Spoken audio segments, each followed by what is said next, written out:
A forged date, a vanished witness, truth engraved, or erased. Welcome to Sayers and Secrets. I am your host, Samuel Drake. Drop a comment and tell us what city you're solving mysteries from tonight. Glad you're here. Your attention sharpens every twist and turn. Now the case begins. It was a Thursday, and I had just sunk into the red leather chair in the front room, trying to decide whether I could fake interest in popular mechanics for more than 6 minutes when the doorbell rang. Fritz was sautéing something delicate with lemon and panic in the kitchen, so I did the honors. It was either that or pretend I didn't hear it. And Wolfe frowns on cowardice. The man on the stoop looked like someone who lived in fear of bending paper. Thin, precise, mid-60s, and wearing a tailored overcoat in that strict grey tone, usually reserved for Swiss bankers or mid-tier bishops. He held a leather folio, like it contained nuclear codes. His smile was tentative, his haircut not. "I need to speak with Mr. Wolfe," he said, eyes scanning the doorframe like he was checking for termites or assassins. "Join the club," I said. "It's just you and the State Department this week. Come in." He stepped over the threshold like it was a moral decision and followed me to the office. Wolfe, as per custom, was in his chair. You know the one, deep red, shaped like a throne without the pageantry. He didn't look up. He rarely does when something interrupts him between 9 and 11 or 3 and 5, unless the world is ending or someone has insulted orchids. "This gentleman would like an audience," I said. He brought a folio. "It smells like trouble and dry ink." Wolfe closed the book in his lap, some 18th century treatise on the classification of something I'd never heard of, and raised his eyes. They did not sparkle with anticipation. "Name," he said. "Addison L. Pugh," the man replied. "I'm a professional engraver. I run a small studio in the East 40s. I create custom stationery, marriage announcements, bank seals, and well, some sensitive documents." "Sensitive? In what way?" Wolfe asked, gesturing toward the chair. Pugh sat with the posture of a man who believed gravity was a test of character. "I can't discuss all the details yet, only that I've encountered a discrepancy, a change in a document I engraved, dated, signed, authenticated, and now somehow it bears an altered detail that should be impossible." I glanced at Wolfe. Nothing, not even an eyebrow lift. But I knew the signs. The fingers had frozen on the armrest. Wolfe doesn't chase rabbits, but he does twitch when they scratch at the door. "Mr. Pugh," Wolfe said, "you are either deluded or about to involve me in something intensely tedious. I do not handle industrial espionage, nor forgery. I dislike matters that require technical expertise over human motive." Unless Pugh didn't flinch. Instead he reached into his folio and removed a single envelope, ivory, embossed, gold-edged, and placed it on Wolfe's desk. Wolfe didn't touch it. He just looked at it. The calendar date engraved inside that envelope, Pugh said, voice low, didn't exist when I created it. And yet now, without my knowledge or involvement, it does. That change may cost someone their freedom or their life. Wolfe's eyes closed briefly. Not in sleep. He was letting the idea filter through whatever strange mesh his mind uses to decide if a case is worth defiling the sanctity of his schedule. "You are suggesting," Wolfe murmured, "that a date has been added to the past, and you are the only one who can prove it." Pugh nodded. "That," Wolfe said, finally, "is idiotic." He paused, "but also potentially interesting. Archie, get him a beer." "Beer? For me, of course," Wolfe said. "I must lubricate my faculties before engaging with such metaphysical nonsense, Mr. Pugh. Continue. But be warned, if your tale lacks marrow, I shall eject it without ceremony." I headed to the kitchen. Something told me this wasn't going to be one of those quick consultations, and something else told me that the engraved envelope was about to become the most dangerous piece of stationery in New York. If you've never seen a man try to tiptoe through a conversation, you missed a real performance that Thursday morning. Addison L. Pugh sat at the edge of Wolfe's guest chair, like he expected it to vanish beneath him. He held the engraved envelope with both hands now, cradling it like it might whisper secrets if he squeezed it just right. Wolfe, having finished his beer with all the reverence of a priest taking communion, folded his napkin, placed it on the tray, and looked directly at Pugh with that slow, arched expression that means the gears are turning, and that you should talk quickly if you want to stay in the room. "The envelope, Mr. Pugh," Wolfe said. "Be specific." Pugh took a careful breath. "Roughly 4 weeks ago, I was commissioned to engrave a limited series of invitations for a private business gathering. 8 recipients. The client was extremely discreet, used an intermediary, paid in cash, and supplied the necessary wording and dates in his handwriting." "And this client's name?" Wolfe asked. "I don't know. I never met him. I worked through a courier. A young woman, early 30s, with red hair, called herself Miss Faron. She provided the instructions and collected the finished pieces. I have her card." He retrieved a business card from his wallet and slid it across Wolfe's desk. It was one of those soft textured matte finishes, embossed lettering, the whole classy package. All it said was Faron and Co., private arrangements, with a phone number and no address. I'd seen bookies use more informative stationery. She was polite, organized, and insisted on complete confidentiality. Pugh continued. There was one key feature. Each envelope had an interior engraving with the meeting date, May 17th. Wolfe tapped the card gently with one finger. "And you are certain that date was fixed and final in your work?" "Absolutely. I engraved it myself, deep emboss, burnished with a micro-polish that resists alteration. It would take an expert, and even then, there would be traces. That's why I was hired. My work is durable." I'd seen something more durable before. My grandmother's meatloaf was durable. Pugh's expression suggested he took offense at being lumped in with anything that didn't require a jeweler's loupe. "So," Wolfe said, "what changed?" Pugh leaned forward. "Last week, one of those envelopes came back to me. From a different client, someone I've known professionally for years. He wanted to consult me about a peculiar anomaly in a document he'd received. When I opened it, I saw the same paper, the same script, but the engraved date inside had changed to May 21st. He paused for effect. Wolfe, of course, didn't flinch. "It wasn't just re-engraved," Pugh said. "It was altered in a way that's impossible. The pressure marks of the original etching were replaced seamlessly. There was no secondary compression. It was as if the metal itself had chosen to say something new." I stepped closer.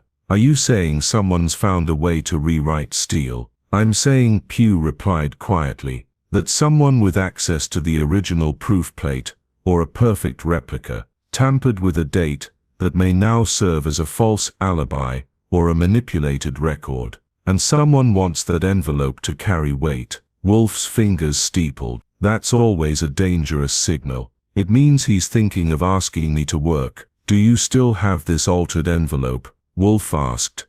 "No. My colleague who brought it, Howard Brooke, took it back. He seemed troubled. I tried to reach him yesterday, but he hasn't returned my calls." "And what exactly is your concern, Mr. Pugh?" "That my name is on the back flap of each of those envelopes," he said. "If someone is using them to support a lie, legal or otherwise, it implicates me. I value my work. My clients come to me for discretion and accuracy. If my engraving becomes a tool for deceit..." He didn't finish the sentence. I figured he didn't have to. The look in his eyes, equal parts pride and quiet panic, said enough. Wolfe shifted in his chair, just slightly. "You believe someone altered the evidence after the fact, without your involvement, and you fear your professional reputation is being used in a deception of unknown intent." "Yes. And you want me to uncover who did it?" why and how,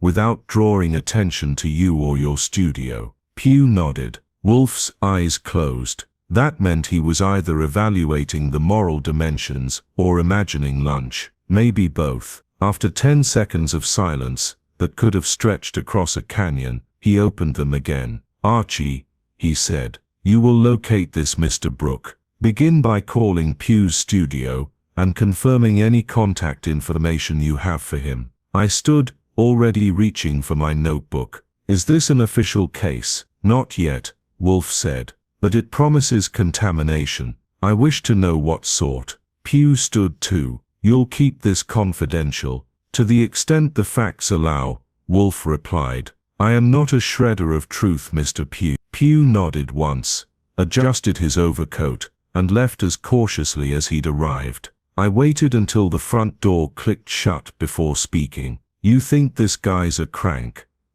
No, he is a craftsman, proud, fastidious, and anxious, an odd trinity, but not the mark of a crank. The envelope is intriguing. I would see it with my own eyes. You want me to get it? Yes. Wolfe, I said, you realize this isn't just a smudged invitation. Someone went to a lot of trouble to adjust a date. That smells like law, possibly courtrooms, possibly headlines, possibly. Wolfe agreed, eyes narrowing. Which is why I would like to determine who tampered with time before time tampers with me. He shifted again in his chair, this time toward the dictionary on the far shelf. That meant the conversation was over. I grabbed my coat and headed out, dialing Saul Panzer as I reached the stoop. If this Brooke fellow had gone underground, Saul was the man to dig him up. As I stepped into the street, the air had that sharp bite that tells you summer is bluffing.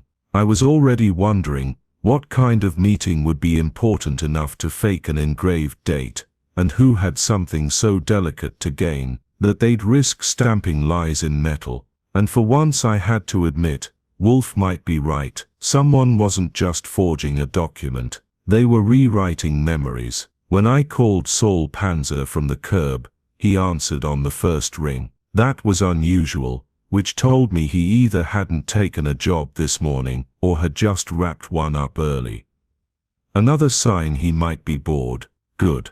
When Saul was bored, things got done fast. I need you to find Howard Brooke, I said. According to a guy who can't let go of an envelope, Brooke brought him a tampered document and then vanished. Vanished how? Saul asked. Stopped returning calls. A little early to cry conspiracy, but the whole thing smells like an office that's been locked too long. Saul made a humming noise. Brooke, brown hair, horn-rimmed glasses, used to work for the private historical foundation on East 60th. You're already 2 steps ahead of me. I had to back up the guy last year. He does archival authentication, dates, signatures, historical proofs. He's sharp and discreet, if paid. Can you find him again? I'll call you in 2 hours, Saul said, and hung up, which left me standing in the city with my notebook and a growing feeling that this case, if Wolfe took it officially, wasn't going to be about the paper. It was going to be about the people holding it. I made my way uptown to Pugh's studio to get a firmer grip on the players. The shop was tucked between a shuttered tailor's and a juice place that had tried too hard to be ironic. Pugh's storefront was quiet, tidy, and smelled faintly of ink, lemon oil, and quiet decisions. Inside, a woman in a charcoal suit with ink-stained fingers was bent over a microscope, inspecting a copper engraving plate, like it had insulted her family. She didn't look up when the bell above the door jingled, but she raised one eyebrow. I'm looking for information about Howard Brooke, I said. He dropped off a questionable envelope last week. Mr. Pugh sent it to me. That got her attention. She rose slowly, straightened her cuffs, and gave me a professional glance that said she liked information clean and people distant. Claudia Ness, she said. I'm Pugh's assistant. Howard came in last Friday. He brought one of the original envelopes, but he didn't want it fixed, just evaluated. He didn't say where he got it. Did he seem rattled? She tilted her head, worried, not frightened, like someone trying to verify a rumor without admitting he believed it. He asked about the date inside. He asked if anyone else had questioned the set. Anyone else? No. Pugh handles the most confidential commissions himself. If something's wrong, it starts after the delivery. Did Brooke say who he thought might have altered the envelope? No. But he looked like he already had a suspect. Interesting. And you haven't seen him since? No. I called him this week, just to follow up. He didn't answer. I assumed he'd gotten his answer somewhere else. That made two people try to chase the truth through back doors. I thanked her, left my number, and started making a list in my head. Brooke, the courier, Faron, and now this mysterious business meeting that supposedly required invitations from an engraver, who could have printed legal tender if he wanted to. It was time to chase the redhead. Faron and Company wasn't listed in any business registry I could dig up before lunch, which meant she was either private, fictional, or both. But I had the phone number on her card. I dialed it from a payphone to keep things civil. Faron, a woman answered, sharp voice, unhurried. I introduced myself as a freelance investigator and dropped Pugh's name gently. There was a pause. Not long, but not short, either. Yes, she said finally. Mr. Pugh mentioned you might be involved. I assumed you'd call. That makes me feel special, I said. Do you always commission envelopes for anonymous clients, or is this just your seasonal side hustle? I arrange things, she said. Discreet meetings, messages that need style and secrecy, and I don't appreciate sarcasm. Then we're already on the wrong foot, I said. I'm looking into the matter of a date, or, more precisely, a date that seems to have rewritten itself. You delivered those envelopes. I did. To whom? I'm not at liberty to give you names. That was the agreement. Then let me guess. Maybe I can save us time. I gave her the details I had. 8 envelopes.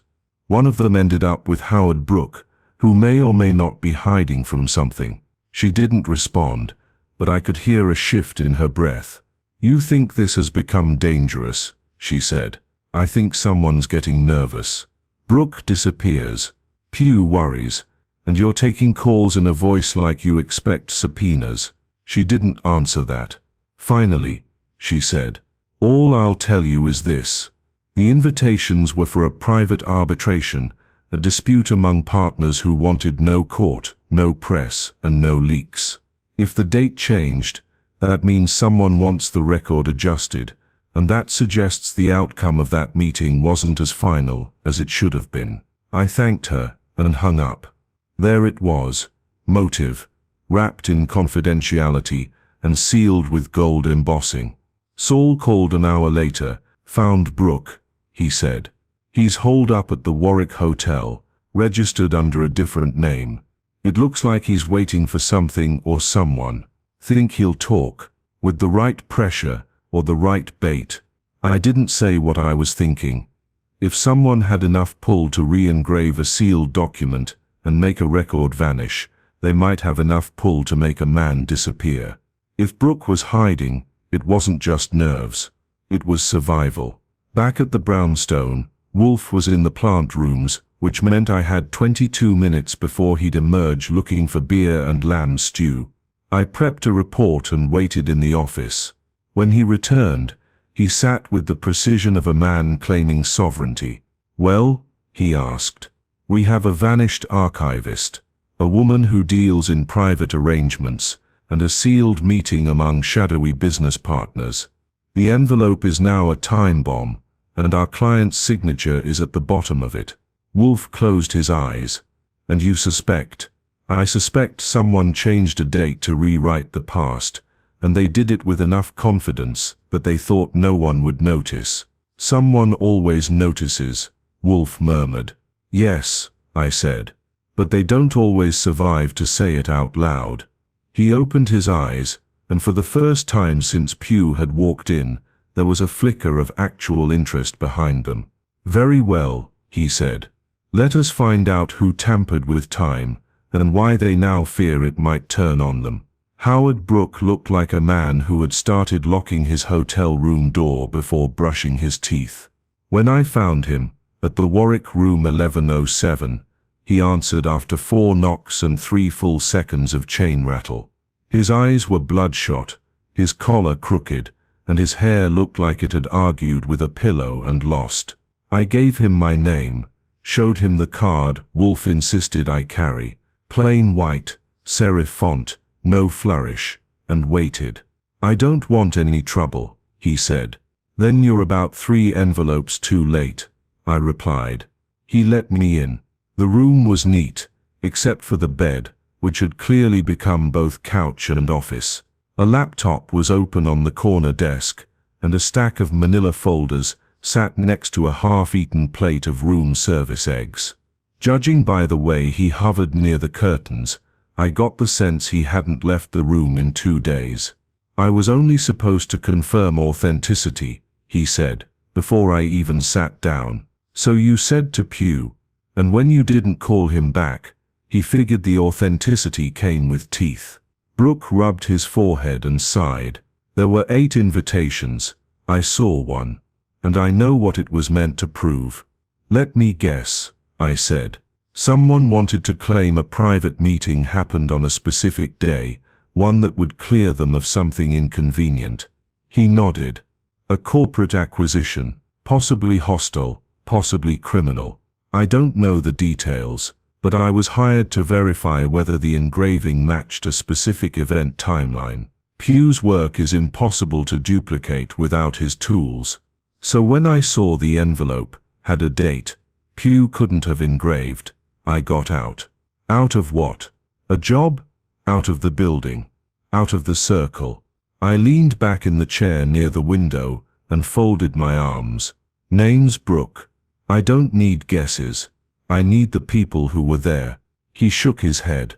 That was the deal. The arbitration was supposed to be secret. No minutes, no recordings, just 8 people in a private room with a mediator. They wanted records, barely but not trails. If I break that confidentiality, if you don't, someone's going to use your silence to rewrite the past. Or worse, they already have. He didn't answer, but his hands twitched like he wanted to open one of the folders and confess to the furniture. I waited. Finally he gave me 5 names. Quinn Jesmer, Veronica Leeds, Jasper Giles, Marlon Breck, and Danielle Farr. All executives. Different firms, but overlapping interests. Real estate, financial tech, infrastructure. They've all dealt with Faron before. She set up the meeting, and the mediator. No idea. That's the missing piece. Faron was tight-lipped, even with me. All I know is someone's trying to use the invitation to pin or unpin liability for a decision made that day. He took out the envelope again and handed it to me. This is the one that changed. I didn't have Pugh's microscope, but I had eyes. The interior lining held the engraved date, clean and solid, May 21st. Pugh had insisted it was May 17th when it left his hands. And unless Pugh was slipping, which wasn't likely, this thing had been tampered with in a way that left no fingerprints, just footprints in memory. Where are the others? I asked. I don't know. Faron collected them after the meeting. I assume the attendees still have theirs. I pocketed the envelope. Wolfe would want to examine it, even if only to confirm his suspicion that someone had dared to think he wouldn't notice. Back at the Brownstone, I laid it all out in Wolfe's office. He listened with his eyes closed and fingertips touching. When I finished, he opened them slowly. Quinn Jesmer, he said. I know the name. He's the CEO of a mid-tier urban development firm. Quite litigious. Brooke says he was there, and Veronica Leeds. She's legal counsel for a crypto startup with ambitions bigger than their market cap. Wolfe let out a grunt, which was either amusement or indigestion. Breck and Giles have ties to the same investment house, I added. Danielle Farr is the outlier, CEO of a philanthropic foundation. Brooke couldn't explain her presence. No one invites a foundation head to a private arbitration without needing moral cover, Wolfe said, or camouflage. Fallon set it up, I reminded him. She will not tell us more unless compelled, which I am not yet prepared to do, but I am now interested. That was Wolfe's version of a standing ovation. I spent the next 2 days arranging what Wolfe called harmless conversations. In other words, I was to make it look casual while praying like a dentist with a secret grudge. I started with Jesmer. He had an office with glass walls and a receptionist who smiled like she was trained not to ask questions. I got 15 minutes with him under the pretext of following up on a real estate interview I claimed to be writing. Jesmer was tanned, lean and sharp in the way a steel ruler is sharp. No wasted words, no extra syllables. When I asked about the arbitration, his face didn't twitch. I don't speak about private matters, he said, especially ones that didn't concern the public, even if the documents are being altered retroactively. That gave me pause. Who told you that? Let's say the envelope told me. He leaned forward. If this is a legal inquiry, I want counsel present. If it were, I wouldn't be here with a notebook. I'd be here with a badge. Or maybe a subpoena. Jesmer didn't blink, but he exhaled through his nose. This is political, not criminal. People change dates all the time, on paper, in memory. If someone is trying to shift blame for a decision made at that meeting, they'll regret it. That sounds like a threat, I said. No, he replied, it sounds like a promise. Back at the Brownstone, I filed my report. Wolfe listened, mostly in silence, except for a quiet chuckle when I quoted Jesmer's closing line. He will not be the one who tampered. Wolfe said, he is too proud. But he may know who did it, or why. Yes, that is what I require. He stood rarely and walked to the window. The crime here is not merely fabrication, Archie. It is a strategic revision. Someone has learned that truth is not what happened, but what can be proven to have happened. And they are testing that theory on engraved steel. I didn't say anything. I didn't need to. Because Wolfe was right, and whoever had tampered with the record wasn't just erasing facts, they were altering reality, one date at a time. It started with the paprika. Fritz never misplaces spices.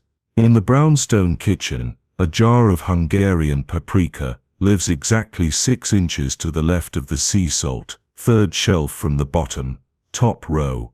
You could set your watch by that paprika. So when Wolfe noticed it had migrated to the far corner, unlabeled side forward and resting next to the turmeric, he did not shrug. He stared. He didn't speak. Not at first. Fritz apologized twice and insisted he hadn't moved it. He hadn't even opened the drawer since Tuesday. I watched from the doorway, arms crossed, and said nothing. Wolfe finally turned from the spice rack and looked at me. Archie, he said, someone has been in the kitchen. I waited for more.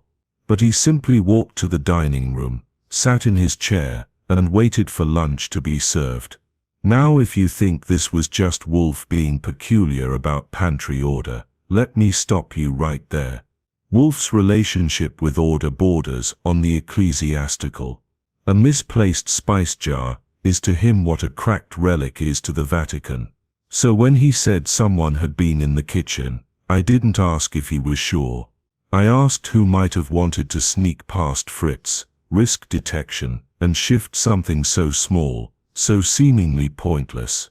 Unless, of course, it wasn't pointless. The paprika was just the opening act. Later that afternoon, I was in the office reviewing my notes on Jesmer Leeds and our other cast members when I noticed something strange. Wolfe keeps a locked file drawer, labeled Privet, mostly filled with records from his older cases, contracts, client letters, and occasional indulgences in philosophical essays he never submits anywhere.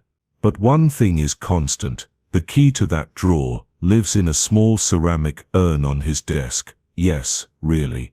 And Wolfe, who trusts neither locksmiths nor fate, never moves it. It was gone.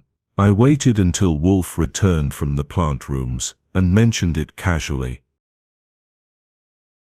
"The urn's empty," I said. He froze, not visibly, but enough that his shoulders tensed by a millimeter. Wolfe does not like being caught by surprise, especially in his own house. He checked the drawer himself. Locked. Then the urn. Empty. Then he looked at me. "Who has been in this room?" "Today. Just me." "Yesterday?" "Only Pugh and Saul." Neither of them went near the desk. We both stood there in the stillness of the office, and I could feel it, the subtle, unmistakable shift. The brownstone had been breached, not in the noisy door-busting way, in the silent, insidious way. Someone had walked into Wolfe's sanctum, bypassed the man himself, and taken something meant to be untouchable. The real question wasn't how, it was why. Wolfe sat. He didn't speak for a full minute. I waited. He was building something, an internal map maybe, some schema of motives, access, and personality. Who knew about the envelope being in our possession? He finally asked. Pugh. Brooke. Faron maybe, if Brooke said too much. None of them would have the nerve, or the stupidity. Unless they weren't after the envelope, I said. No, Wolfe agreed. They were after what the envelope might lead to. That night, I slept with the office door bolted. It wasn't that I thought someone was going to break in again, but I didn't want to be surprised by a third act in this little trespass ballet. Wolfe, for his part, requested a new lock for the file drawer and asked Fritz to account for all visitors, including delivery personnel, over the past week. There weren't many, but one name did stand out. A florist. Wolfe had ordered a rare orchid delivery from a boutique in Brooklyn, something crossbred, difficult to pronounce, and allegedly the color of fresh blood. Fritz had signed for it Tuesday morning, but when he checked the receipt, the timestamp was off. It says 10:12, Fritz said, but I received it at 11:40. Wolfe frowned. Too wide a margin, he murmured. And the driver? New. Not the usual man. I tracked down the boutique. They confirmed the delivery but said the driver had called in sick that day. A substitute had taken the route. They didn't know his name, just that he was sent from the courier pool and paid cash. That told me plenty. Someone came into this house posing as a delivery man. I said back in the office. They used the plant as a prop. While Fritz stored it, they had 3 minutes to access the office. Just enough time to pocket a key. Wolfe nodded. And replace it with a copy. I opened the drawer with the new key. It worked too smoothly. Fritz hadn't noticed the swap, because there hadn't been a visible swap. The key looked identical, but the grooves weren't Wolfe's original. Someone had taken a rubbing, a mold, whatever they needed, and replicated access. Inside the drawer, nothing seemed missing. Wolfe's files were in place, but one folder had been moved half an inch forward. Check the Brooke file, Wolfe said. I did. There was no visible sign of tampering, but nestled between pages was something that didn't belong. A calendar slip, a tiny fragment, like the kind you tear from a desk blotter. It bore a single word, Faron, in handwriting that didn't match Wolfe's or mine, and beneath that, a time 2:00 p.m., room 706. I looked up. That's today. Wolfe didn't flinch. Then Archie, he said, you had better go. I didn't need to ask where. I already had the name, Faron, and now apparently, a meeting. Room 706. As I grabbed my coat and headed to the elevator, I was already rehearsing the script in my head. I had no idea who had left that note, or why they wanted Wolfe to send someone there. But one thing was certain. If someone was breaking into the Brownstone just to leave messages, they weren't warning us. They were inviting us. To what I didn't yet know, but I was about to find out. Room 706 turned out to be in a mid-tier hotel in Midtown that tried to act like it was high-end by naming its floors after European cities. I bypassed Paris and Rome before landing on Vienna, which in this case smelled like floor polish and old conversations. I knocked twice. No answer. The hall was quiet. Too quiet, if you're the type to get paranoid about these things. I knocked again, a little louder. Just as I was considering stepping back to rethink the approach, the door cracked open about 4 inches. There she was, Faron. Red hair pinned back, dark blouse with one button too high, calm eyes that watched everything like a chess player 3 moves ahead. She looked exactly like she had sounded on the phone, efficient, tired, and not particularly surprised to see me. "You're early," she said. "Habit," I said. I like to give paranoia a running start. She opened the door wider and gestured for me to enter. The room was neat, minimalist, and staged like someone who didn't intend to stay long. There were no personal effects, no suitcases, and only one light on, a standing lamp by the window. "Is Wolfe coming?" she asked. "He sends his regards," I said. "And me." She gave me a glance that could have been mild amusement or deep disappointment. Either way, she didn't answer. "Was it you who left the calendar slip?" I asked. "No," she said. But I wasn't surprised to find it. I expected someone would make contact. I stayed near the door, and someone did. She nodded. Not directly. Someone used me. The same way they used Pew. The same way they tried to use Brooke. She sat on the edge of the bed, hands folded in her lap. For a long second, the only sound in the room was a clock ticking from the dresser. She wasn't trying to be dramatic, just choosing her words like they might come back to haunt her. "I arranged the arbitration because I was paid to arrange it," she said. "But the man who initiated it never intended it to resolve anything. He needed a performance, something official-looking, documented, just enough to create an impression." "Which man?" She hesitated. "Giles. Jasper Giles." That was a new development. Giles, the quiet investor behind half the city's more questionable high-rise projects. I'd pegged him for money, not mastermind. "He orchestrated the whole thing," she continued. "The date, the room, the participants, even the mediator, though I never met them. I think he knew something was coming. A lawsuit, maybe, or worse. He needed a timeline that favored him. And now someone's fixing the record. Maybe because something went wrong. Maybe because someone inside the circle didn't agree to play along, and they broke into Wolfe's office. I wouldn't underestimate what's at stake. If the arbitration date is proven false, if it can be traced to fraud, someone goes down hard. A fabricated meeting could unravel millions in deals. Why come to us now? She looked at me carefully. Because you're the only people who noticed the paprika. I blinked. Excuse me. You saw the shift, she said. The envelope, the trespass, the calendar slip. Most people miss those things, or ignore them. But Wolfe noticed, which means Giles will notice him back. And when that happens, she didn't finish the sentence. Do you have proof? I asked. Anything beyond names and implications? She pulled something from her jacket pocket. A flash drive, small, sleek and ominously anonymous. This contains my records of the arbitration planning, phone calls, schedule logs, and a few voice memos I kept in case someone stiffed me on payment. Legal? Hardly, but accurate. I took the drive. Faron stood. I'm leaving the city, she said. This isn't the kind of heat I'm paid to absorb. You and Wolfe can untangle the rest. She started toward the door. One question, I said. Why the envelope?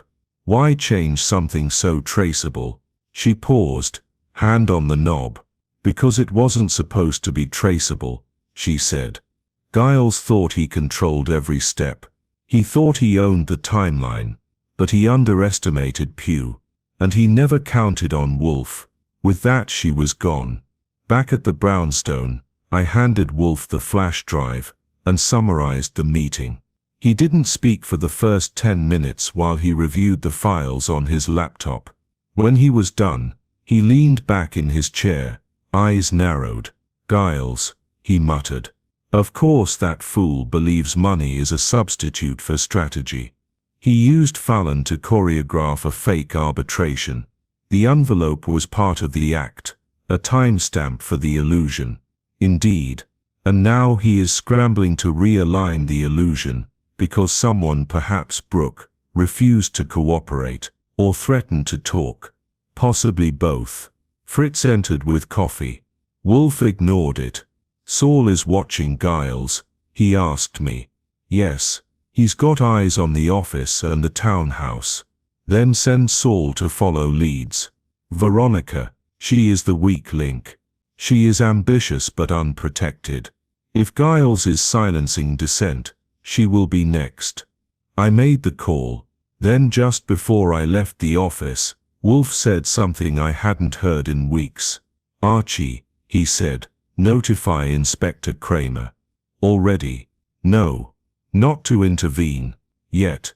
But he should be aware, I do not like my house being violated, and I will not abide strategic trespass, especially when it's done with such clumsy arrogance. I nodded. And when do we act? Wolfe lifted his gaze. When I say so.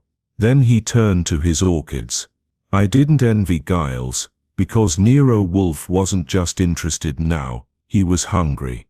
Wolfe is not a man who moves quickly. He doesn't pace, doesn't storm, doesn't react, not in the way most people mean when they use the word. But when something's pressing, when a puzzle's near the tipping point, he has a different sort of speed, internal, invisible, like gravity pulling a pin. That was him on Friday morning. No breakfast in the dining room. No orchid tending, no book in his lap. Just Wolfe at his desk, staring at the screen where Fallon's voice notes were cued in neat little timestamps. He'd listened to them all the night before, twice. And when I walked into the office that morning, I could tell. Something had aligned. I want them here, he said. You mean all 5, Jesmer, Leeds, Giles, Brooke, Farr. I raised an eyebrow. Together. Yes. In this room. Today. At 4. Are you expecting confessions or fireworks? Neither, he said.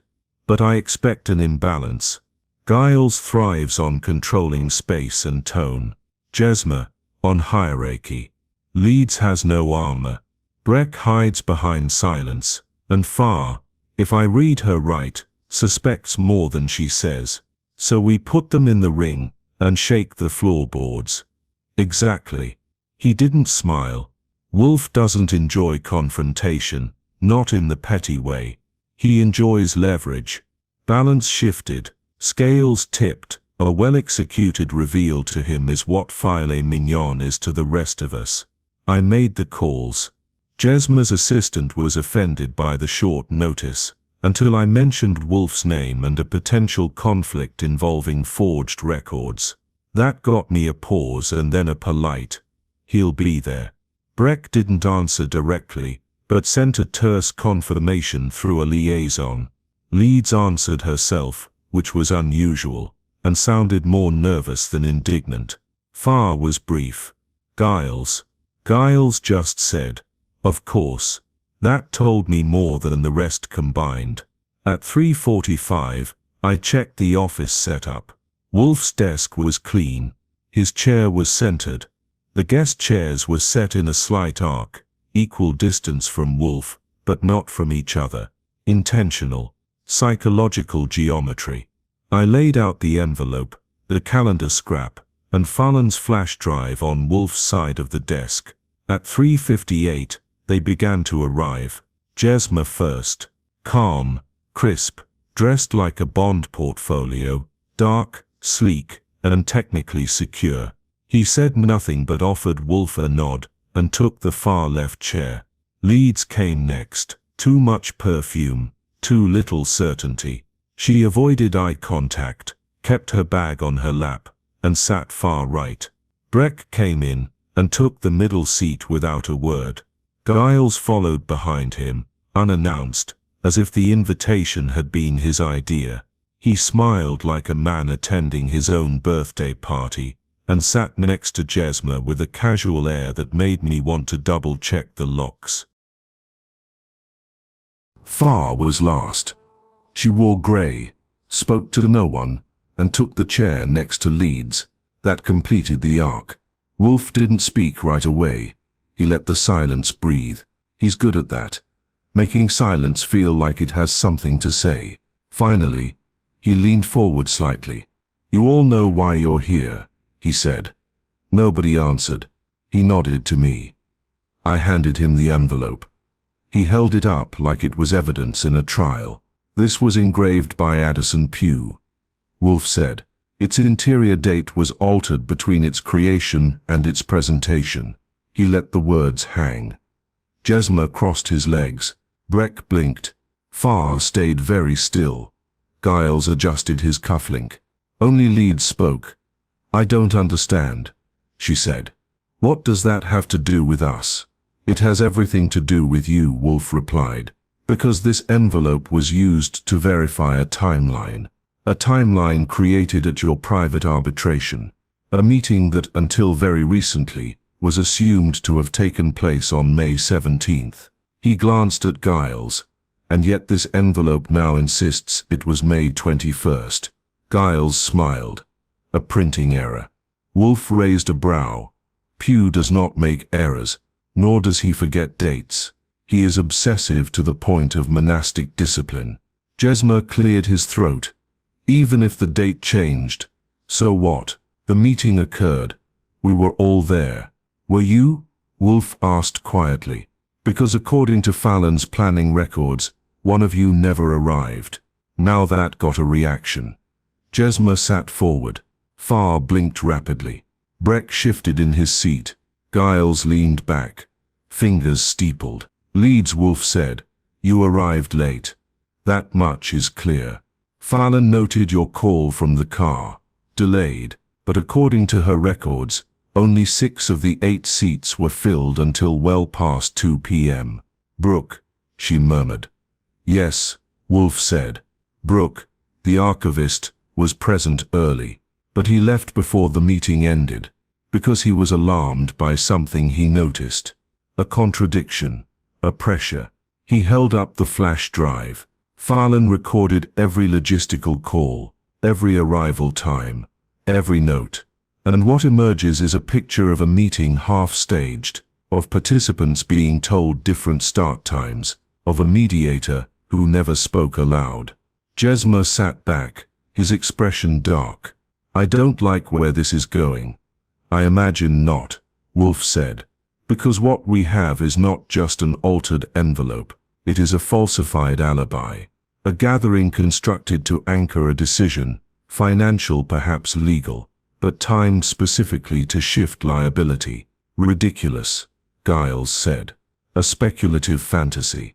Wolfe leaned forward. "Then tell me, Mr. Giles, why was your courier the one who delivered the envelopes? Why did you pay Fallon through a shell consultancy you control? Why did your assistant, under your orders, sign off on the final engraving schedule?" Giles said nothing. The silence returned, thicker now. Wolfe didn't raise his voice. He didn't need to. "What was the decision?" Wolfe asked, still staring at Giles. "What happened at that meeting that required you to place it on a different day?" Again silence. And then from the far side of the arc, Danielle Farr spoke. "It was a buyout," she said. Her voice was steady. "A transfer of equity in a holding company, tied to a development project downtown. The arbitration settled who would be liable for a failed inspection report. On paper it shifted the burden, but only if the timeline matched a specific regulatory change. Wolfe nodded once. Precisely. Giles turned to her sharply. You said nothing. I said enough, Farr replied. Leeds stood. I'm leaving, she said. I won't be part of this. No, Wolfe said. You'll stay, because what comes next is not about who was present, it's about who tried to rewrite presence. He gestured for me to escort them out. One by one they filed out. Jesmer paused at the door, looked back at Wolfe, and said nothing. Giles left last, slower than he arrived. When the room was empty again, Wolfe exhaled. They will scatter, he said. Tonight, they will make calls, some to lawyers, some threats. What do we do? He looked up. We watch, we wait, and we prepare. For what? For the one who tries to erase more than just a date. And that was when I realized the real crime hadn't happened yet, but it was coming. By Saturday morning, the Brownstone felt like the waiting room of a bomb squad. Wolfe wasn't rattled. He never is, but there was a certain tautness to the way he moved, or rather didn't move. The kind of stillness that meant something loud was coming. Saul had been reporting hourly from his post outside Giles's Brownstone. Nothing theatrical yet, no late-night flights, no mysterious shredding service vans, no trench-coated visitors with briefcases and false smiles. Just Giles, Jesmer and company hunkered down and burned phone lines. They're circling wagons, Saul said on the latest call. Something's coming, but I don't think it's legal. Not yet. That was the trick with men like Giles. They didn't call lawyers when things got risky. They called experts. People who knew how to disappear documents, reword memories, and lean on others without leaving bruises. Wolfe knew it too. Archie, he said, just after lunch, this will not end with a confession. We must compel revelation. Subtle or blunt. Subtle, he said, but inescapable. So we prepared. At Wolfe's instruction I reached out again to all 5 guests, Jesmer, Leeds, Giles, Brookke and Farr, and invited them back for what Wolfe called a clarification session. The wording of the invitation was carefully non-threatening, but firm enough to trigger curiosity and mild concern. Wolfe knew how to bait a hook. They arrived at 6 sharp. This time the room was colder. Jesmer came alone, still calm but tighter at the eyes. Leeds looked like she'd slept 2 hours and worried through both. Brookke had a briefcase and a stony face that said he'd been advised by someone wearing a tailored suit. Farr seemed less hesitant than before, perhaps ready to put down the weight. And Giles, well, Giles was late, which was intentional. He arrived 7 minutes after the hour, walking with a measured ease that made it look like the delay was on purpose. Wolfe didn't comment. When they were seated, Wolfe didn't begin with pleasantries. I have brought you together again, because the matter we discussed has advanced, he said. You may believe that this is about a meeting, a date, an envelope. But you are wrong. This is about the consequences of pretense. Jesmer shifted. Giles smirked. Wolfe continued. The arbitration was never about resolution. It was designed by Mr. Giles to fabricate a history. One that, when used correctly, would allow for a backdated transfer of liability. The envelope, with the engraved date, was the keystone of this illusion. But something went wrong. He nodded to me. I stepped forward and placed the replica envelope on Wolfe's desk, the one Brooke had brought, the one Pugh claimed could not have come from his hand. This envelope, Wolfe said, was altered after the fact. It now bears the date, May 21st. Pugh engraved it as May 17th. The proof is in the pressure trace and interior bevel. I'm not a document expert, Jesmer said flatly. Nor do you need to be, Wolfe replied. Because we now have the original proof plate. Mr. Pugh delivered it to me this morning. He tapped the desk, where a small engraved brass plate now sat in a velvet-lined box. No one had noticed it when they entered, but now, every eye was on it. This plate was never altered. It matches the original engravings Pugh submitted. 8 envelopes, all May 17th. Therefore the May 21st version is a forgery, one crafted using either a digital reproduction or a manual trace. Either method leaves subtle residue. This one did. He paused, giving them a moment to feel the floor tilt.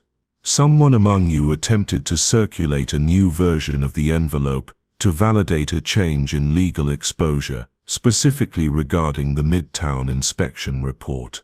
That report was time-stamped May 19th. If your arbitration took place on May 21st, the ruling could be construed as retroactive collusion. Which it wasn't, Giles said sharply. No? Wolfe asked. Then why alter the record? He turned to Farr. Miss Farr, you have seen the regulatory filing. You noted that the liability transferred only if the meeting predated May 19th. When you realized the envelope's date had changed, what did you do? Farr didn't answer right away. Then slowly she reached into her bag and removed a slim manila folder. She handed it to me, and I passed it to Wolfe. Farlan wasn't the only one who kept a record, she said. I had a recording device in my bag. I wanted a copy of the decision, something for my own protection. I didn't think it would be necessary.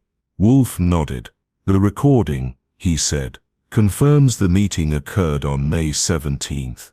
The voices, the time-stamp, and the arrival order all match Farlan's schedule and Brooke's notes, which means the altered envelope is a tool of fraud. He looked directly at Giles. You did not change the engraving. You had it changed. You used your courier, your channels, but you underestimated Mr. Pugh's precision and Miss Farr's conscience. Giles didn't blink. You can't prove I authorized anything. No, Wolfe said. But I can prove the forgery, and the motive, and the sequence, and that will suffice for Inspector Kramer, who is waiting outside. There was a pause. Then for the first time all evening, Jesmer spoke. This is going to sink all of us, he said. Perhaps, Wolfe said. Or perhaps only the one who initiated the deception. That depends on whether you cooperate. I stood, opened the office door, and waved. Kramer entered, looking like a man already annoyed he'd have to file paperwork. What do we have? He asked. A forged record used to support a fraudulent financial maneuver, Wolfe said. An engraved calendar, adjusted after delivery, used as proof of timing for a legal transfer of liability. Kramer sighed. Who am I arresting? Wolfe gestured slightly toward Giles. Start there. Giles stood, slow and heavy, and didn't resist.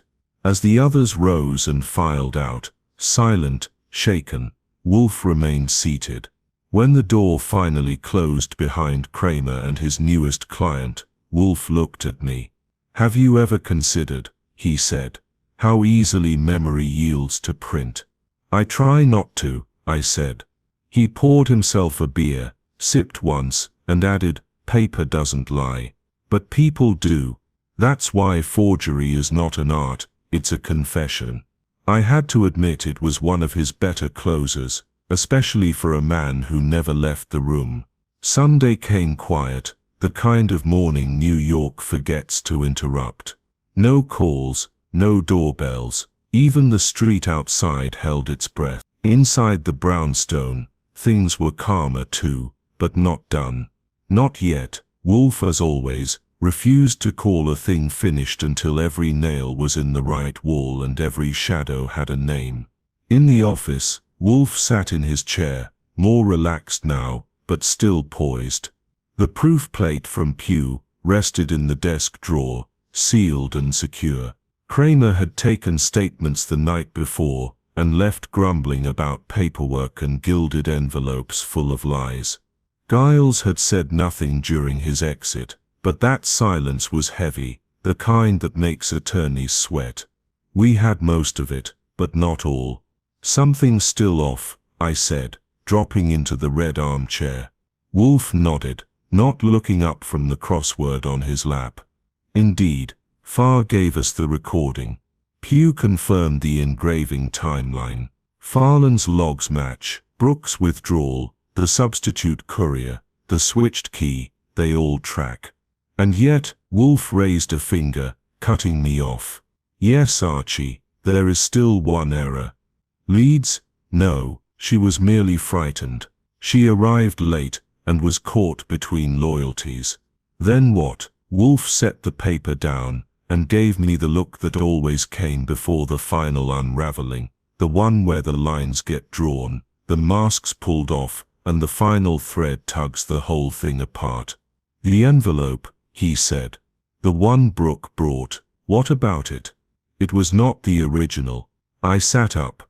You mean he switched it? No. He was given a copy, an excellent one, but still a copy. Whoever passed it to him knew it would eventually come to me. Why? To test us, Wolfe said. To see if we could see the lie beneath the craft. I blinked. So Giles planted the fake envelope himself. No, Giles wanted the forgery believed. He wanted the date accepted without scrutiny. The envelope Brooke received, marked May 21st, was intentionally flawed.